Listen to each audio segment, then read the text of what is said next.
guys, and welcome back to FantasyCast, the home of where fantasy football podcasting belongs.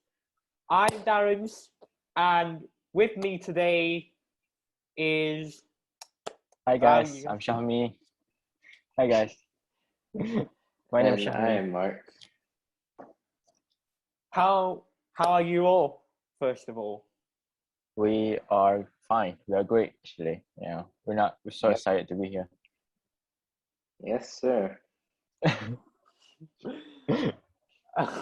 So, how did your weeks all go this week? In FPL term? Yeah. In FPL term? Yeah, mine is going I did great. all right. Mine's going great, honestly. Getting 100 points plus. The For top my of first week, which the is top great. of the host mini league. The top of the host mini league of everybody. He is? Yes. Is he? Oh, no, he's not. He's fourth. Yeah, it's top 4, top 5, yeah. Well, you're first between all of us. Yeah, between all of us, yeah. I'm a legend Amir here. is third. No, Adam's third and Amir's fourth. No, Macau's third, Adam's fourth, Amir's fifth. Yeah. Yeah. So yes, you're. I'm guessing you're very happy. Mark, how about you? How did your firm blunder, as I'm gonna say it, go? How did that go? It was a hard watch, wasn't it? 75. And Saturday it's not a afternoon. complete fail. It's not a complete fail. Like, my only fail is what happened with Leeds. And Fernandez, no goodness. Wonder where he is. At home, lad. Not tired from all the games. That's where he is. Yeah, I've been cramming out on the football. It's great to have football back before we move on to anything else, isn't it? Yeah. Yes. Saturday. Yeah, Go no back. stadiums, no masks. Match of the day, Gary Lineker. Vaccination. Well, in Malaysia, COVID are rising. Doesn't matter. Oh well. Vaccinations will save us all. That's what matters. Oh well. Enough about what's happening at the rest of the world. Let's talk about how our game week all went in detail.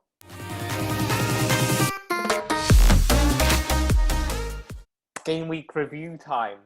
What are your what went well, your even better ifs for the this game week? Mark, let's start with you. Obviously, you briefly mentioned in our introduction that you missed out on Mr. Hat-Trick. I'm sorry to have to remind you, who scored in a 20-point blunder, should I say that? What do you think? I get it. Hat-trick against Leeds. They're so leaky when they go full-on attack. I think that's like the only even better if for my squad. And maybe not having Trent in my team as well. Like, for some reason I decided, let me put Mane and Salah and see how that goes. That did not go well. Mane had 3 points, a really bad XG of like, I don't even remember. Wait, Mane had an XG of 0.15, which, if you don't know, it's terrible. It's not great. It's really bad for a forward. As such, when Leeds concede 5, Rafinha and Bamford got low points as well. That kind of sucks, but I think they're gonna pick that back up later on in the next few game weeks. Another blunder, Matt Target, when Villa surprisingly lost to Watford. And if you had watched the match, he played horribly. He got completely destroyed by Ismail Assar in the game. You regret having him, though. You must be regretting. Yes, many. But is it down to Bamford, Target, Mane, 4 players? I think considering it's game week 1, and we didn't know how Watford are gonna play. I didn't know whether Leeds were gonna play well this season, knowing their preseason fixtures and how badly those went. I think the few delights I've seen is like Ings, Ivan Toney, who I believe had only 2 points, but had a really good game against Arsenal, despite only gaining 2 points. Like, he had the most aerial wins in that whole match, and he completely bullied Ben White, which is a good sign for Brentford fans and those who bought him in the FPL. Just because he got 2 points this week doesn't mean that he's not going to get a lot of points. He's definitely going to get a lot of points, especially against those teams who are relegation threats, such as Burnley every season. Watford, even though they still won, but they did leak at the end of the match, and Norwich as well. Some good things was like my calls for Saeed Ben Rama to show up this season. 1 goal, 1 assist, 3 shots on target. 3 shots, I mean. Had expected goals of 0.58, which is a really good thing. And I also had Suchek in my team, who had 1 goal as well. Got me 8 points. Had an XG of 0.8. And obviously, Mohamed Salah as captain, thankfully.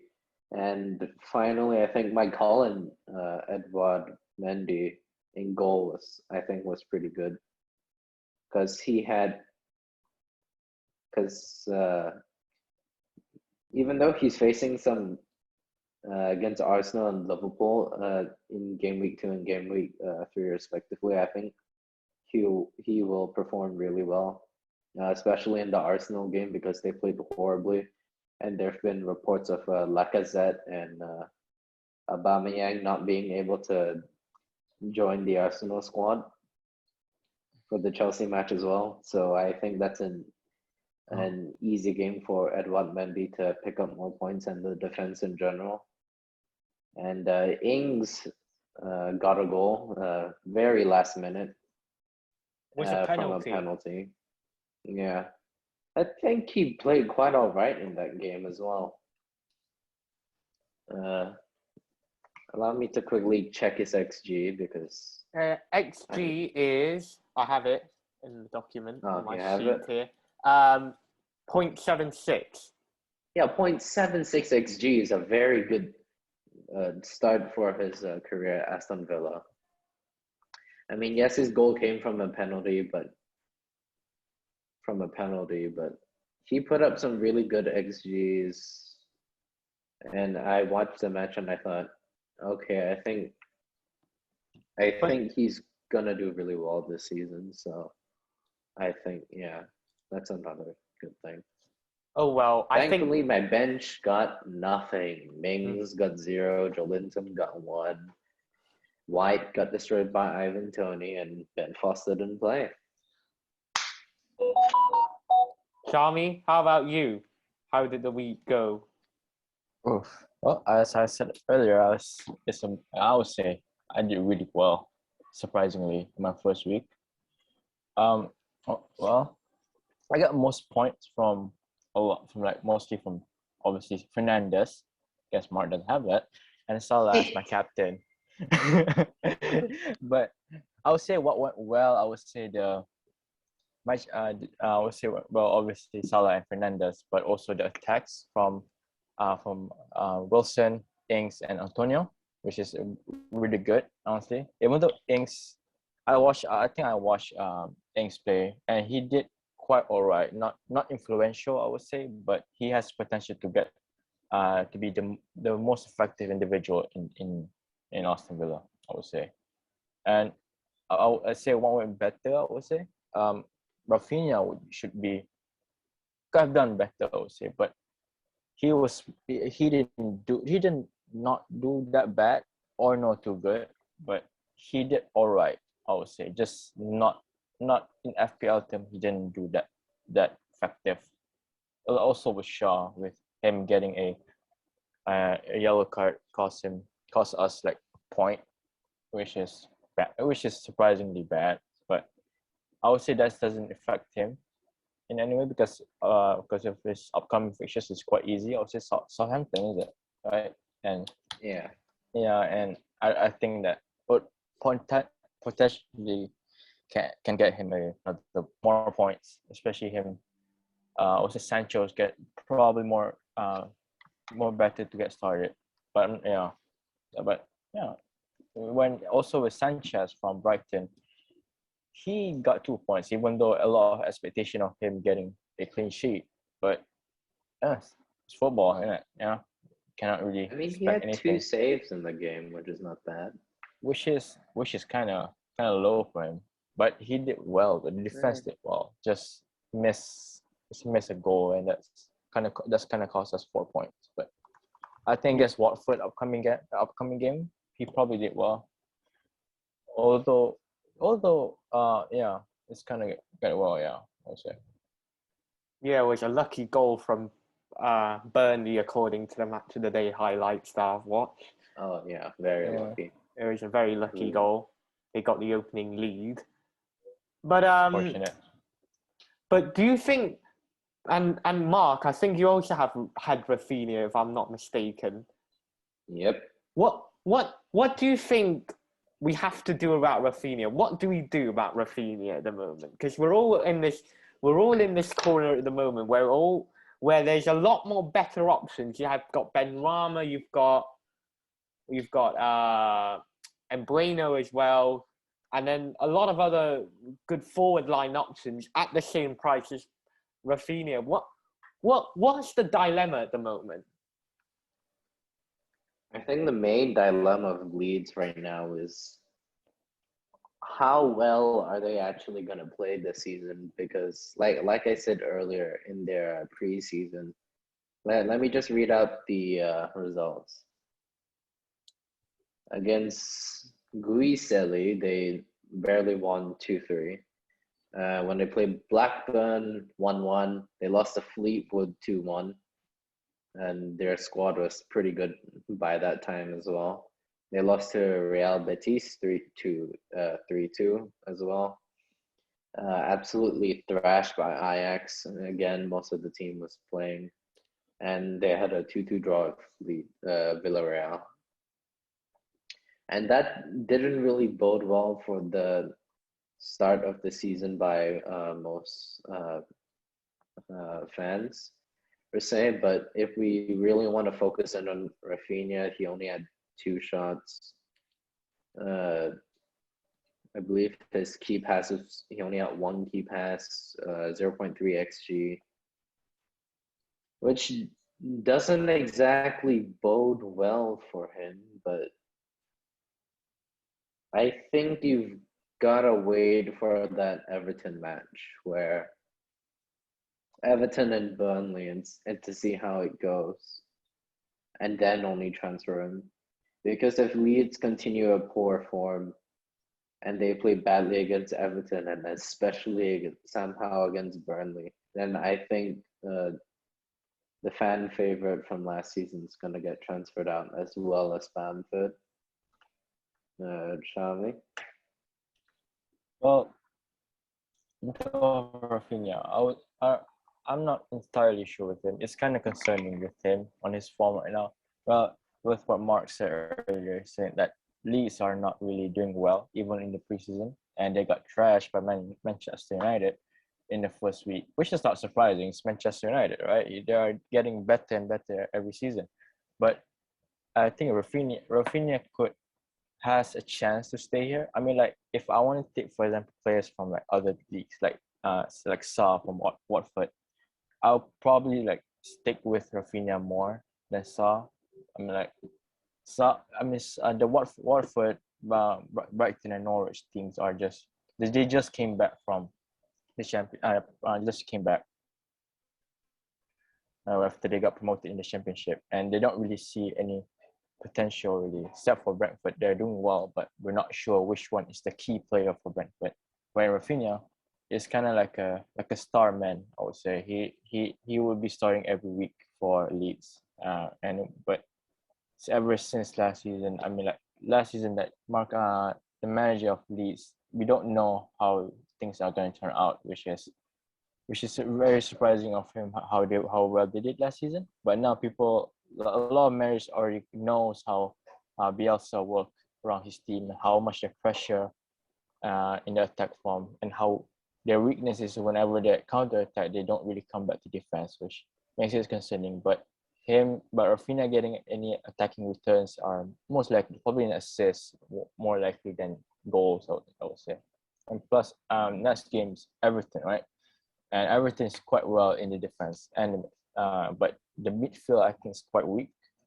Yeah, so there's a chances of him getting at least 3 points from tomorrow, and next week, in the upcoming week. Oh well, that Anything leaves us to the end of segment 1. You guys have already mentioned out my concerns with my team. Let's move on to the segment 2, where we're going to discuss about the fixtures to target when we approach game week 3. 3, 2.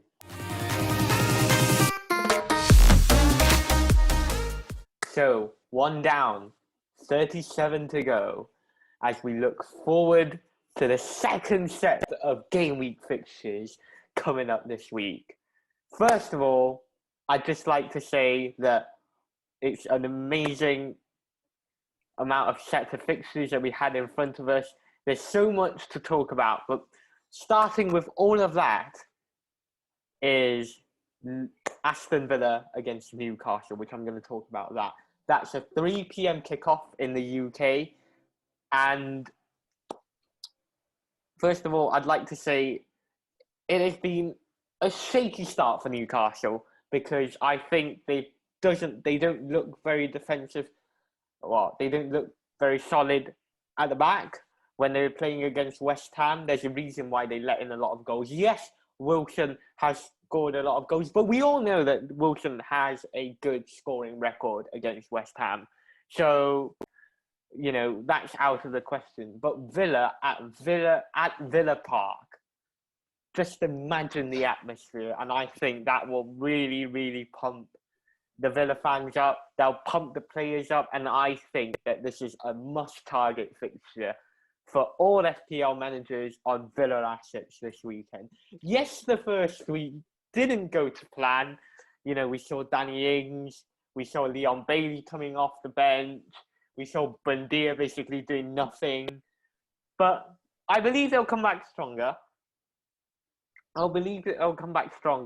So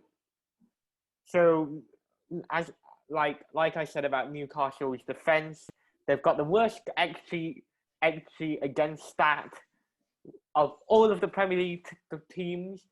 3.01 goals conceded. So, and you have other Aston Villa players who's got a really high amount of chances to get points, to get returns. So the expected returns with Leon Bailey is 0.52. So that's the goal and the assist added up together. And also you've got Danny Ings, who's got a 7.76 expected return at this game. Over to you. What do you guys think? Simple game for Villa. Win. Newcastle, the worst defensively, barely improved anything in the transfer window. I think it's as simple as that. Only botting Callum, what's his name? Wilson. Yeah. They bought him for like 20 mil. That's it. What else are Newcastle's gonna do? Get Like they're Honestly, playing under I don't- Steve Bruce with the worst win percentage in the Premier League history of 0.3. So if that doesn't say anything, I don't know what will. Yeah, I agree with them. I don't think Newcastle gonna survive against Aston Villa. I mean, although Aston Villa did lose against their first Watford. game, Watford, yeah, which is kind of disappointing. But like you said earlier, like star players that were expected to replace all Grealish positions all came in, show their potential and everything. But yeah, I think Aston Villa are more likely to win, especially having Martinez in goal. More likely them to get in a clean sheet as well. Grealish isn't exactly the easiest of players to replace at a squad like we've seen with Matt Target, who's really struggled, as we've seen from the previous fixtures. On to you, Mark. I believe you have a lot to say about this. It's the Northwest London Derby. Arsenal against Chelsea at, I believe it's the Emirates. Yep. Yeah, it's at the Emirates. Sad times for Arsenal when their XG against is 1.89, which is really bad. Chelsea have 1.19 expected goals and expected points. Shows that 2.20. The defense for Arsenal is not great. Ben White completely outmuscled by Ivan Toney. Their defense organization in general was horrible. It's really unfortunate that they don't have Lacazette or Aubameyang in their squad, as they're both reported sick. We don't know what's going on there. For some bright spots, I guess, for Arsenal, I think Sambi Lokonga played really well. Next to Xhaka, Emil Smith-Rowe had an all right time. But I think they're still going to struggle. They have to play Balogun up front, who has never played in the Premier League or started in it ever before. That was his first game against Brentford. Easily dealt with by Peter Janssen and Christoph Ayer. As for Chelsea, I think it's just an easy game. As I said, their XG is 0.32, which is a very good XG number, and especially for Chelsea with a really solid defense last season. I believe only conceding 25 goals when Thomas Tuchel came in. And from the latest news, I believe Lukaku is playing this weekend. So I think that's going to be a really exciting to see for this weekend. It's an easy Chelsea win. So, will you be targeting any Chelsea assets for this fixture?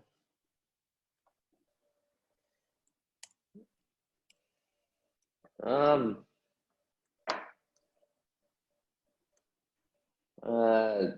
I already have Mendy, which I think it's a guaranteed a few amount of points. I think Trevor Chalobah might be an interesting shout. I know he scored, but in terms of defensive displays, he played really well. Great clean tackles as well. Was able to get up the pitch as well. I saw him get up on the right side of the pitch a lot. For a right-sided center back, that's quite interesting to see. I think other players to look out for in Chelsea's side would be the return of Kai Havertz into the starting lineup. Maybe Pulisic. Yeah, Christian Pulisic would be another very interesting shout to look at. Werner played all right in the Crystal Palace game. I think not because of his shots and goal scoring ability this season, but more of his movement off the ball. Like he really effectively dragged well at least one or two defenders, got into some really good spaces to set up some goals. So I think this is a clear Chelsea match. Chabaloa, the Trevor Chabaloa, Havertz, Werner. Basically. Shami, would you be targeting this fixture? Well, as an Arsenal fan, if on bias side, I probably have to pick some of Arsenal, but they are not doing so well. They've been horrible, not gonna lie. So I prefer to avoid any Arsenal player, even Ben White. I mean, like, although anything happened, right? But the thing is, for FPL, I don't think it's very unlikely for any Arsenal players to do any goods, except for Kieran Tierney, which he did really well against Brentford in the second half, which he tried to create some chances, but ended up miserably. But Kieran Tierney will be one of the short list that should keep an eye on, I would say, because he is the only one that did really well. But on the Chelsea side, well, there's a lot, like what Mark says, like probably, but I would say, I'd probably like avoid Werner or Havertz probably, because I don't think they are playing anytime soon. I probably giving a few rests or playing as a sub, but like probably in the defense, probably for Chelsea are more like Rudiger. He's a key player in Tuchel defense lineup. So I would say you can like look at him, and it's quite cheap for defender. So you can look for that one. Let's move on to your fixture that you've chosen, Shami, while we're at it. Which is quite interesting, to be honest, because it's the one fixture that everyone wants to target. The reigning champions, Man City, against what is essentially the whipping boys of the Premier League, Norwich City. But surprisingly, we have a combined total of 1 players from 3 fantasy Premier League squads. We have got a combined total of 1. Why is that? Well, I mean, we cannot really expect anything from Pep's lineup. Really, he keep rotating way too much, and as an FPL manager, we can't really keep up with it. And you have like Grealish, and that's like he did miserably, and we were surprised that the champion of the English Premier League lost against Tottenham, which is really bad, which is really disappointing, honestly. But against Norwich, there's a lot of things to see, especially from Pep Guardiola's rotates. And I would say, honestly, in my opinion, he's probably gonna play like the younger squad or his substitute squad. I would say, yeah, where Foden probably more likely to play, Gabriel Jesus more likely to play, Bernardo Silva more likely to play, but we cannot really expect anything. Having at least one, I would say Diaz or Cancelo or Walker is more likely to be in the starting lineups next game. But Diaz is more likely, I would say. Yeah. But Man City player I need to keep an eye on, I would say. Yeah. I'm just going to say that no one thought Nathan Ake would ever wear a Manchester City shirt in the Premier League ever again, and that happened. That was horrible. Oh man, that's like a big mistake to sign Ake. Too much. 40 million. No. 40 million for a player who got relegated 2 seasons ago, which is really disappointing from Man City side. But we'll see from what's next. Probably they're gonna destroy Norwich, or who knows? Maybe it happened 2 seasons ago where Norwich surprisingly beat Man City out of nowhere. Come their surprising fixtures. Well, but more likely Man City to win this game. It's an easy game, in my opinion. But we'll see. Mark, a Pookie party? Nah, there's no Pookie party anymore this season. I don't Pookie think so. and Unless it's against like a Yeah. fellow relegation threatened side. I don't think that there's gonna be a Pookie party this season. Oh well, that I think rounds up our fixture lineups. Now let's move on to the next segment of this podcast, which is answering your Twitter question.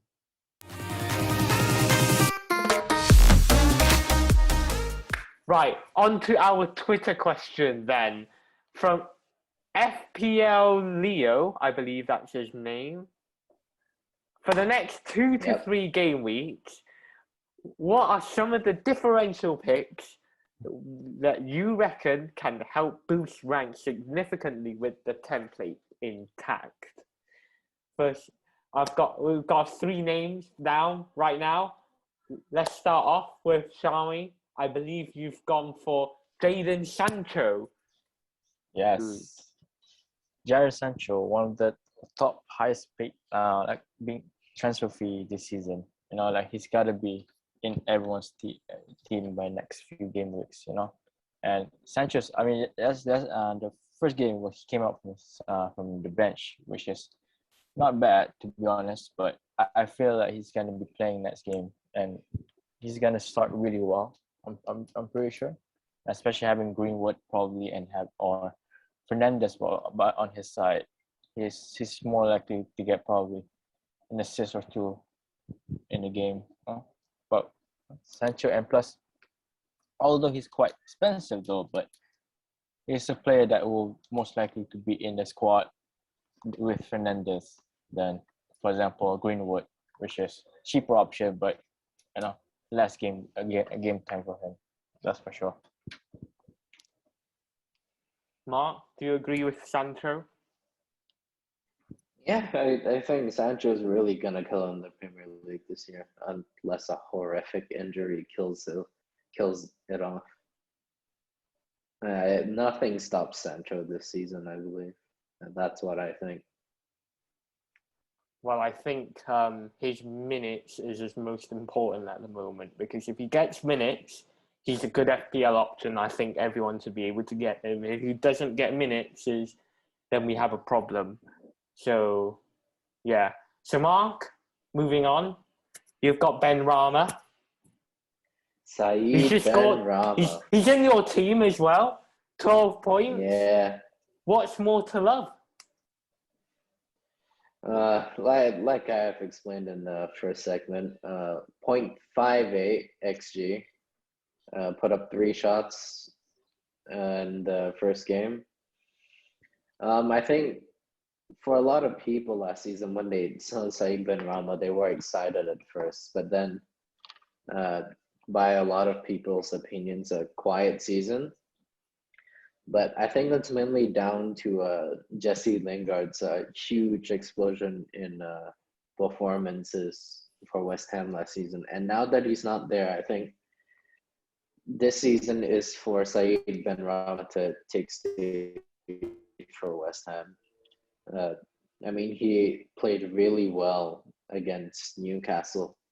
A Newcastle side with a really horrible defense, but still really played well. So I think it's Saeed Ben Rama's turn to be a superstar for West Ham. However, there are news that are circulating as of yesterday that Jesse Lingard might be on the way back to West Ham should he not get minutes with Man United.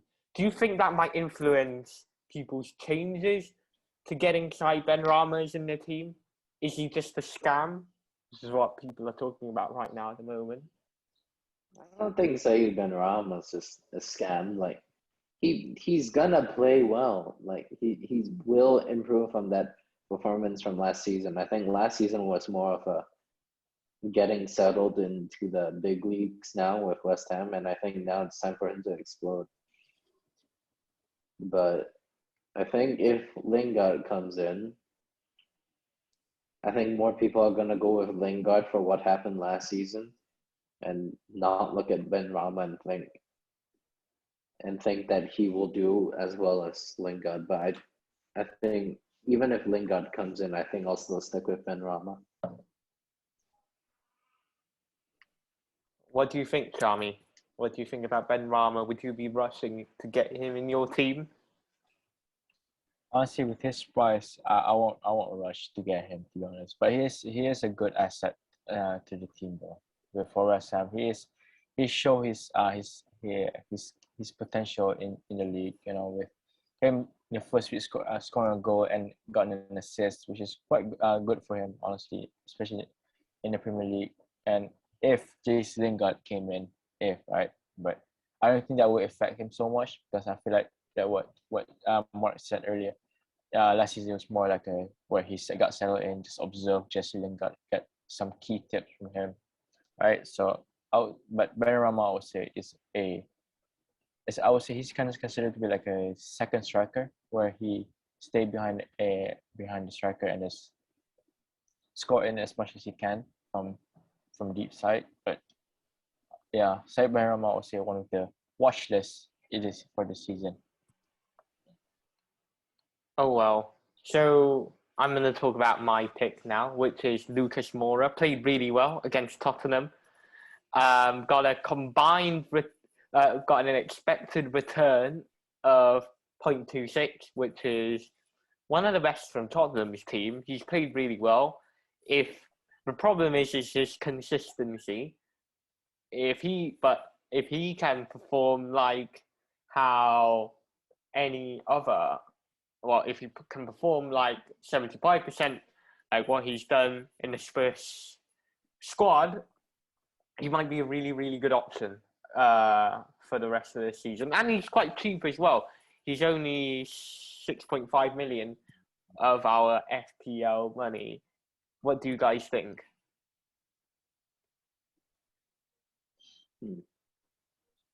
Honestly, Lucas Moura, I mean, he's good. Not gonna lie, he's good. He's a talented player, but again, you say his problem is his consistency, and honestly, having him is kind of like playing.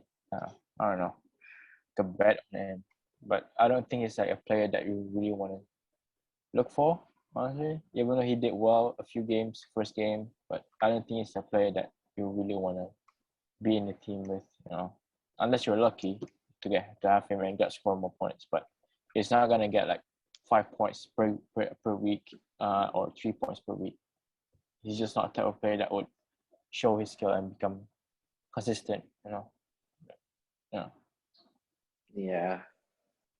Like looking at his stats now, it's only a 0.15 XG and it's a 0.15 XG. He had 3 shots, 3 key passes. I think Lucas Moura is the type of player to be to play well like every game he plays in, but he's not gonna be like the superstar, that the one who's gonna get a lot of points for FPL players. But FPL players like consistently every possible game, like Mohamed Salah. I think like Mohamed Salah. Like when you pick Mohamed Salah, you know he's gonna get a lot of points every single game. Most of the time, like you will feel heavily confident. But with Lucas Moura, I don't think you have that same confidence as you would with Salah and other players like Son and Kane when he comes back into starting 11. Yeah, I agree with Martin. It's basically like Mane, like in Liverpool, where his points are really not can be an issue for FPL managers of having him. Like Mane, he doesn't get really much point now in the first game, so it was kind of disappointing. But he does well as an individual for the team, but not for FPL. So it's a type of player that I would say avoid. Yeah, but it's not going to be influential, per se. Oh, well, talking about avoids, let's move on to our transfer or player talk section, where we're going to talk about who should we buy, who should we avoid, who should we keep, and who should we get rid of our FPL teams.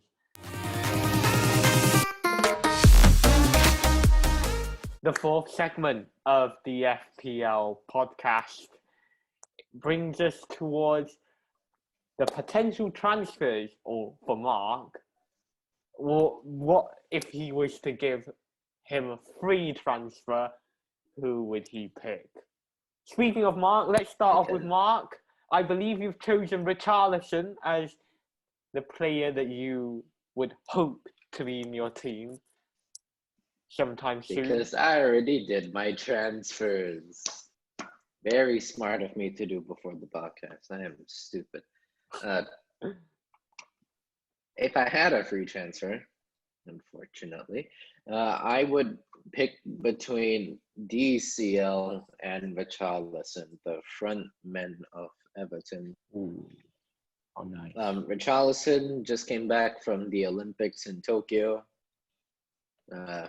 and started for Everton on day one against Southampton. Yes, Southampton. Right? Southampton and Got a goal and an assist. Had an XG of 0.55, which is really good. On the other hand, Dominic Calvert-Lewin also got a goal for himself. He has an XG of 1, which is interesting, but that will balance out as more games are played. I think those two are really the top key players for Everton this season, who are basically like a mid-table wild card per se, because they are under a new manager, Rafa Benitez, who tends to play a more, when he first comes into his new teams, he tends to solidify the back line first and then try to focus more on a more passing and fluid attacking system in the second season if he's not been fired by then. So my picks would either be DCL or Richarlison. But if I had to pick one, I think I'd pick Richarlison because, in my opinion, I think he's more reliable as an all-around player.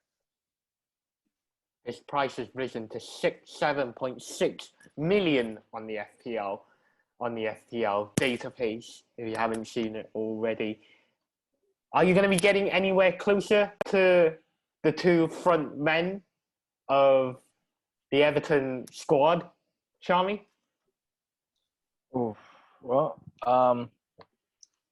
not really. I would say not really, but I would say the player that really has my eyes on is Ismail Sarr. He got like 0.17 per XG.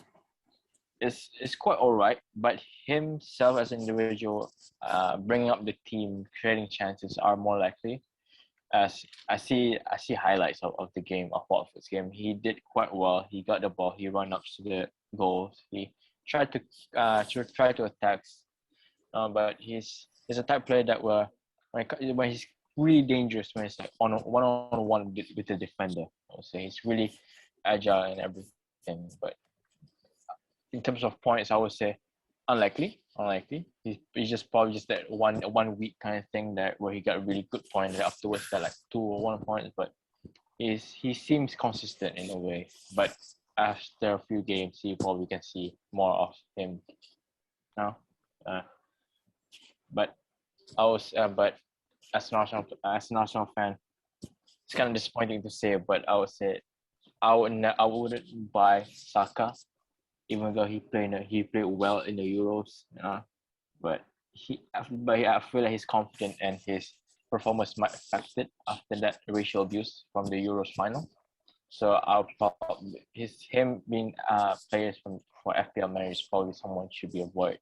Even though he haven't played anything yet, but as long as we see him on the pitch for like 2 or 3 games, then we can make any conclusion about him being in any FPL team. I wanted to buy him, but at the moment, just anyone who has Saka, just sell him in any way you can. Just avoid him, get the money from him. Just avoid Saka, in my opinion. Avoid Arsenal players. Full stop. Yeah. Hard to agree. Yes. Hard to agree. Yes. Because you know Hard to how agree, yes. how it's gonna go unless they're playing relegation threatened sides or like.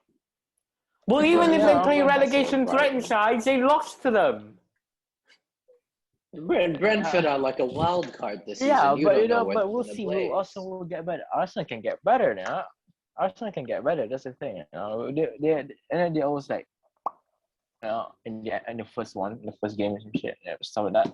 But they will back up. They will get back where they were supposed to be. Still first game, so cannot really make anything around. So just chill. Oh well. Oh well, Mark. Who are you looking to sell this week? Who would you get rid of? Someone from my bench actually. Joe Linton. Yeah, It's I'm kinda just gonna there. talk about Joe Linton. Not exactly the most attractive option. He's just there, you know. He's like, yeah, I'm here. There's nothing to it. Like I couldn't. I was really. How do you say it? Like unsure about Emmanuel Dennis, who's in Watford, who came over from Club Brugge in Belgium, who actually performed really well in the Champions League last season and in the domestic leagues, but I wasn't too sure how well that would transform to the Premier League, especially with Watford facing an Aston Villa side that played really well last season. And a surprising win, he did score as well and created an assist. So, and that's way better than Joe Linton, who was on the bench, and then when he came on, he did nothing.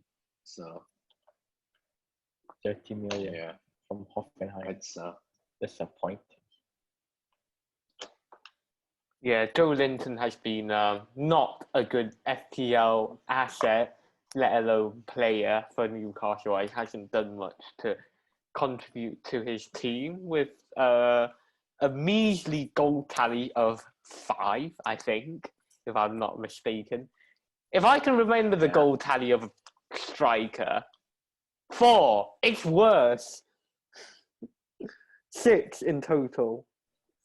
So I wasn't even far off. If I can remember a goal tally of a player, that says quite a lot. Moving on to potential keeps in our team, I am looking to keep Luca Dean. If I had Luca Dean or any of the defenders, or Luke Shaw for that matter, but I'm going to talk about Luca Dean. Everton's expected goal against statistic was greatly reduced around 0.2. It was from 0.7 to around 0.5. Which means they'll keep a lot of clean sheets, and he's also got a 2% attack. Well, he's got a 0.28 attacking return opportunity, which would result into a return every 4 games. What do you think about Luca Dean? I think Luca Dean is a good player for Everton. Main creator, set piece taker as well for Everton. The only worry I would have is injury, because he tends to get injured quite frequently. So yeah, then you're gonna have to sub him in and out, maybe even transfer. I think Luca Dean is a risk, but like a safe one. He's not. Yeah, I will agree with Mark. Like Luca Dean is actually quite a keep person at the moment. Unless something happened to him. Yeah, he is quite. He got injured quite often. Someone should really. I don't know what's wrong with him, but he's an assist machine. Some people said he's an assist machine for help to create chances, especially, and he take free kick chances, free kick taker. He's the type of person that would benefit the FPL managers quite a lot. Well, already 50,000 of fantasy managers around the world have already transferred out Luka Dean, which is quite surprising, really, because of Everton's really strong form that is coming up. Which I believe they have Everton, they have Leeds, Brighton, and Burnley, and Aston Villa, and Norwich in the next 5, which is a very, very good run for Everton players. What will your keeps be for this week? Who would you keep? Oh, for me, I would say Grealish. It's debatable, but I would say Grealish is someone who I would keep. Honestly, I mean, even though he did play way too deep when against Tottenham, and he didn't do that much in that first game, which is really surprising. But he's the type of person that I would say constantly be picked in the Man City squad, especially with De Bruyne's injuries. He's probably have more games now, and plus Sterling didn't do well in the first game as well. He's probably more likely also play on the left hand side. So he will be someone that potentially gonna score or have or assist at least by either this week or next week. You know, he is a type of player that would be staying in that game. So yeah. What do you think, Mark? I don't know. I think Grealish is one of those players where he's in a completely new system. Like he's playing either the same role as Sterling, where he cuts inside from the left wing, or he's playing the De Bruyne role. Sit a bit deep, pick up the ball, move the ball up the pitch more, and then create chances with your wingers that cut inside and your striker. I think the main problem with Grealish is that he cannot do the same thing that he did at Villa, where he is the top player in the league to win the most fouls, because that disrupts Man City's whole entire flow of passing and their tempo in general when they are trying to create chances, especially when you see in that Tottenham game. All they had to do was to disrupt Man City's flow of attack was just to foul them. This is why Jeffet Tanganga was seen to have a very good game in that match, because he just bruised up Grealish, he bruised up Sterling. Every time they tried to hit Tottenham on the counter, all they had to do was foul them and stop them in the pace, regroup, and set up the defensive line again. So when Grealish was doing that in Villa didn't mind, because that was their one of their top ways to create chances for them, because they were a side that weren't, as compared to Man City, dominant on the ball and creating like open play chances, whereas Man City preferred to have that open play stylistically. So if he starts to drop getting those fouls, like if he gets fouled and he just like dives a bit, stays on the ground just to win the foul, like he should not do that anymore. If he sees the opportunity when he gets tackled, he's down, but he's able to get back up and continue running, that's what he should do now. That's the only thing I would change about him, and that's it. Everything else he does is a huge benefit for Man City. So I'd say keep Grealish only if, from when you watch him, that he changes that one very specific but very influential part of his game. For players you will avoid, I would go with Romelu Lukaku or any Chelsea asset for that matter. I think this sounds very, very controversial, because I think with the bandwagon that everyone has been getting Romelu Lukaku into the squad, which I believe is 219,000, over 219,000 as of the end of, as of Tuesday afternoon, of fantasy managers that have gotten Romelu Lukaku in. I believe they are walking into a trap because I think with the fixtures they have coming up for Chelsea, which is four of the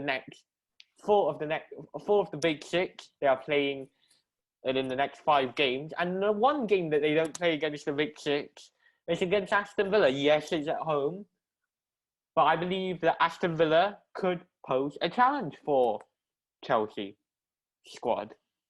So you really have to wait until the end of the international break, and you also have to see about other options as well. So that, I think, would put me away from Romelu Lukaku or any Chelsea asset for now. What do you think, Mr. Chelsea fan? No, I wholeheartedly disagree with that.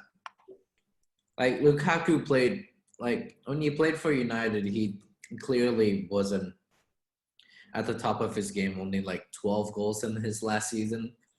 Wasn't exactly the best of his form, but as soon as he joined Inter and Antonio Conte, he really was coached into the player that he wants to be, because everyone thought that when he was at United, oh, he's big, so he's going to be this like target man for the team, when actually he really wants to use his strength combined with his pace to get forward, and he wants to be in front of the goalkeeper when he wants to shoot. He wants that one-on-one. And he really showed that in Inter, consistently scoring 30 goals a season for them. So I think for this season, and especially against the top 6, he's going to be a big game player like he was at Inter Milan. So I think, as a lot of people would say, that he would at least get 15 goals this season. Some people are even touting him for 20 goals this season, and such. But I think it's definitely a clear 15-goal season for him. Like Arsenal, if he plays this weekend, Arsenal not that great defensively. Liverpool can be considered quite tough, but Van Dijk, especially coming off from an ACL injury, which from experience with other players, will take about another year to fully come back in their form. And when it's with a person like Van Dijk, he's already 30 by then, and he might be even a start of decline. So Liverpool's backline is not at its strongest. Robertson is also out with an injury, a calf injury. Villa is an interesting opposition, I think, but I think Chelsea has the ability to win that game. Tottenham, I just want to see how well they're going to play for these next 3 game weeks as well. Obviously played amazing against Man City, but I want to see how consistent they're able to keep it going. And then Man City will also be another tough challenge, especially defensively. But if you were to look after that, they have Southampton, where their only shining light is Ward-Prowse. That's it. Maybe Adam Armstrong if he starts getting a few goals in. Brentford, same thing with them. No one astounding from their defense except for Azier, the guy that they signed from Celtic. Norwich, nothing inspirational. Newcastle dead. Burnley dead. Like, their next biggest worry is Leicester, and that's in November, which is about 3 months from now. So I think Lukaku might actually be a good shout instead of a void per se. It is important to know that Mark has just pointed out that there is a huge fixture swing from game week 7 onwards for Chelsea fixtures. Likewise with Manchester City fixtures, which brings up a possibility of a wild card. Then, would you bring Lukaku into your team this week, or will you hold it on until game week 7, Shami? I would say I wouldn't. I would prevent to buy my. I would hold myself not to buy him yet. Honestly, I just want to see how well Lukaku play under Tuchel. So, and plus, when Tuchel was in PSG, he played like two striker, right, with Cavani and with Mbappe on the sides, But with Lukaku having Warner on his sides, I'm unlikely for Lukaku to score a lot of goals, but there's a potential of him scoring a lot of goals, like how he did in Inter Milan. But every new club, different managers, different styles, right? So I would agree with you, to be honest, like, to avoid Lukaku. I mean, I know how good Lukaku has been ever since he left Man United, but he's the type of person that I would say avoid for now. Honestly, we should have to see him few games. How good he is, how consistent he will be, with how he managed under Tuchel. But yeah, I would say avoid. In my opinion. Oh, well, Lukaku is 11.5 and is owned by 11.5 managers in the FPL fan base. Well, let's move on to our final section where we're going to talk about who are your captains coming into game week 2.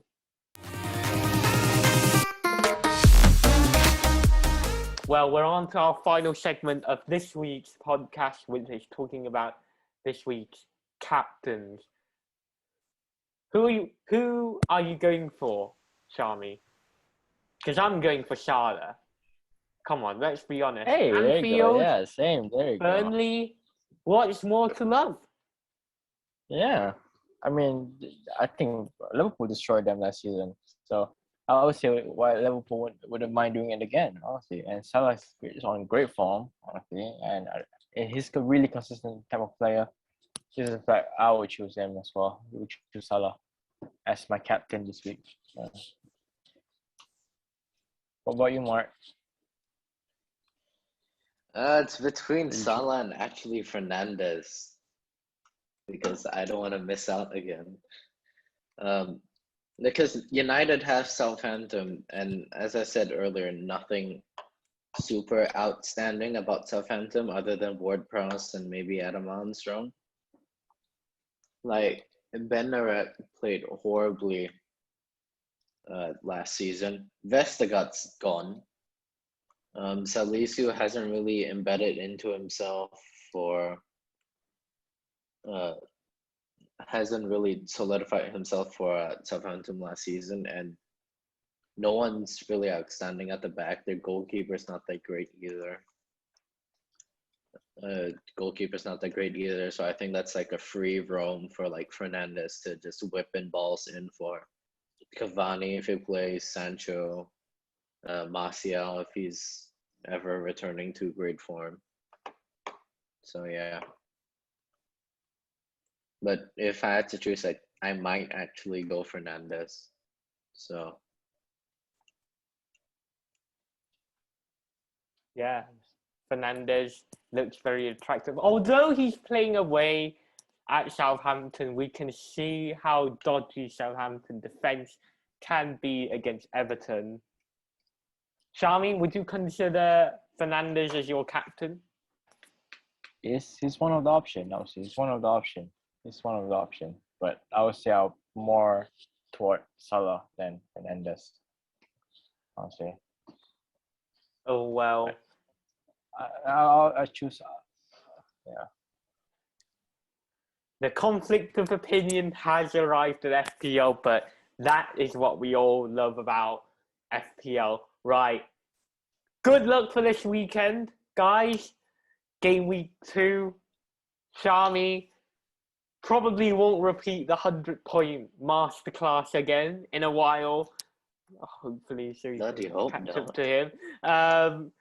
Gentlemen, good luck for this weekend. We'll see, man. Best of luck. If you do want to join us playing FPL with us, it is the code 55AQS0. It is 55AQS0 on the FPL page. Go on Invitational Leagues. Use the code. It's in the link below and the auto join link below. Do go and follow my Twitter and my Instagram page. I constantly post about FPL content, facts, statistics, You named a lot. Those are all in the links in the description below. If you have listened to this point, surely you enjoyed it. Do leave a like, do subscribe. It helps me out a lot. But apart from that, guys, to the listeners, good luck. To you two, like I've said, good luck. And we'll see you next week for more FPL podcasting content. Thank you.